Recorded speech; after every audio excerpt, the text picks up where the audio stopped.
I think you're going to see a bigger exodus of central banks, particularly in the emerging markets, the BRIC nations. I think they're going to accelerate their gold buying. In fact, as the price of gold moves higher and higher, they're going to have to spend more dollars to buy that gold. They have a lot of dollars on their books to get rid of and to replace with gold. So I think you're going to continue to see gold prices rise. At some point, investors are going to start buying gold too, competing with these central banks. So I think the trajectory of the increase is going to accelerate.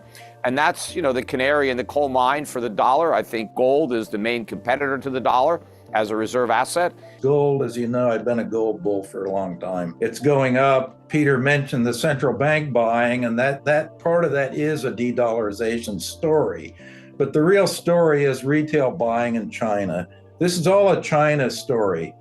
Gold going up. It's not really a central bank story. In a recent debate on dollarization and future monetary policy, contrasting perspectives were offered by SteveHanke, professor of applied economics at Johns Hopkins University, and Peter Schiff, chief market strategist of Euro-Pacific Asset Management. This discussion unfolded against the backdrop of BRICS members India and Nigeria agreeing to conduct bilateral trade using local currencies, marking a significant shift away from dollar dominance.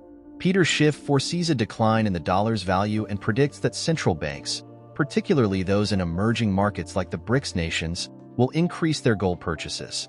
He argues that as gold prices rise, investors will also enter the market, fueling further price escalation. This movement aims to challenge U.S. dollar dominance, kickstarting the dollarization agenda, as central banks actively diversify their reserves by accumulating significant amounts of gold, reducing their reliance on the dollar.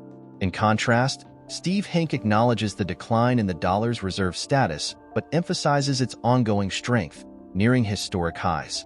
He attributes the surge in gold prices to Chinese retail investors rather than central banks, highlighting Chinese demand as a significant driver. Despite the People's Bank of China's significant gold purchases in recent years, the rapid rally of precious metals since mid-February may have tempered demand. Nonetheless, central bank gold purchases continue to influence gold prices, indicating ongoing shifts in global monetary dynamics. Join us as we explore the insights of Peter Schiff and SteveHanke. Stay updated with our latest uploads by subscribing to our channel and activating notifications. Thank you and enjoy the video. I think that regardless of what the Fed does, they should be hiking rates. They're more likely to reduce them somewhat. But I think regardless, long-term interest rates are going higher. Bond yields will move up because I do believe the dollar is going to roll over. And I think the selling pressure on treasuries is going to continue to mount, not only from the government trust funds, which are now big sellers like Social Security. They have to sell treasuries because they don't collect enough taxes to cover the cost. But I think you're going to see a bigger exodus of central banks, particularly in the emerging markets, the BRIC nations. I think they're going to accelerate their gold buying. In fact, as the price of gold moves higher and higher, they're going to have to spend more dollars to buy that gold. They have a lot of dollars on their books to get rid of and to replace with gold. So I think you're going to continue to see gold prices rise. At some point, investors are going to start buying gold too, competing with these central banks. So I think the trajectory of the increase is going to accelerate. And that's, the canary in the coal mine for the dollar. I think, gold is the main competitor to the dollar as a reserve asset. And as gold prices really start to rise, you're basically seeing the gold value of your dollar reserves plunge. That's going to put more pressure to de-dollarize. It's already there based on the sanctions too that we put on Russia. You have a political motivation, not just an economic motivation, to reduce your reliance and dependence on the U.S. dollar.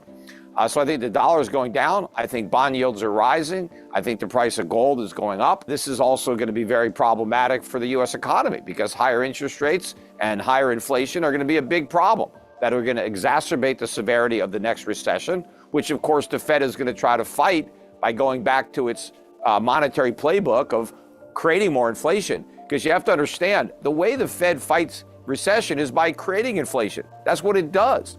It creates inflation.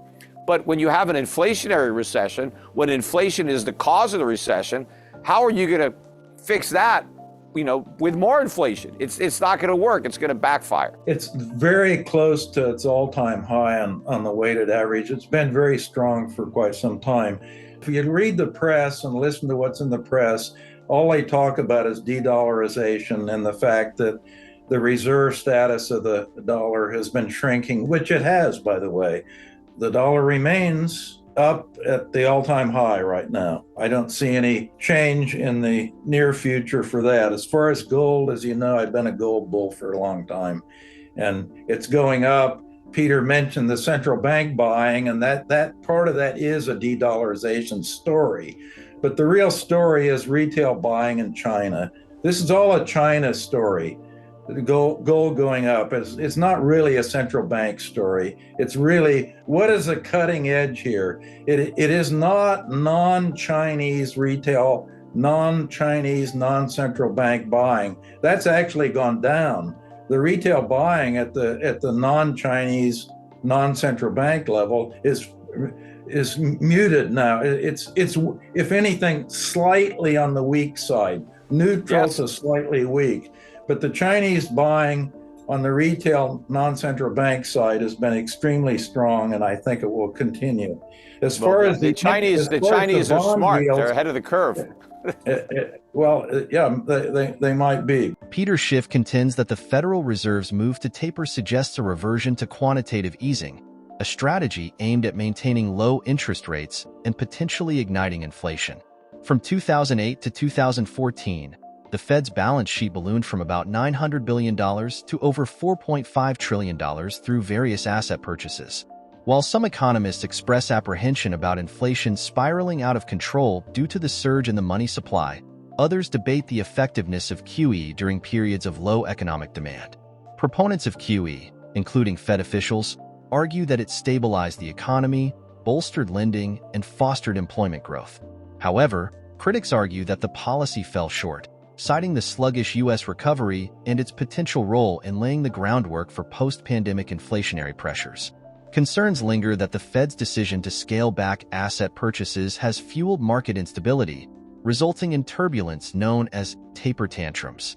After concluding QE purchases in 2014, the Fed embarked on a gradual reduction of its balance sheet in 2017 as the U.S. economy rebounded and unemployment abated. SteveHanke puts forth three potential solutions: employing an inflation tax, implementing direct taxation, or reining in government spending, underscoring the urgency of addressing the deficit. Hanke abstains from making specific prognostications about future monetary policy, directing the conversation back to the interview. The most recent announcement by the Fed that they're tapering their quantitative tightening program, they're going down from $95 billion a month to $60 billion. This is the first step in a return to quantitative easing, because the Fed is going to have to choose between government defaulting on its obligations or slashing spending on Social Security, Medicare, government pensions, or monetizing that debt, because there is no way that the government can finance it at current interest rates. The only way they can get interest rates down really is to go back to QE. They're going to have to start buying more government bonds to artificially suppress rates. And so inflation is going to explode. I mean, those are the choices. We can have default and deflation, or we can print and have massive inflation. But from a political perspective, I think that's the only viable choice that the Fed is going to make. And even if Powell didn't want to make it, he's going to be under tremendous pressure to make it by the Biden administration or whatever administration. Even the Trump administration would do that. Nobody wants to see government spending cut dramatically. Nobody wants the U.S. to have to honestly default on its debt. On who? I mean, if they raise taxes on the rich who are already paying a tremendous amount of taxes, I don't know how much additional revenue they're likely to get. In fact, they may even lose revenue depending on how they do it. What we need is consumption-based taxes, like a national sales tax or a higher payroll tax. But no one's going to vote for that. I mean, no one's going to tax the middle class, and the middle class is already broke.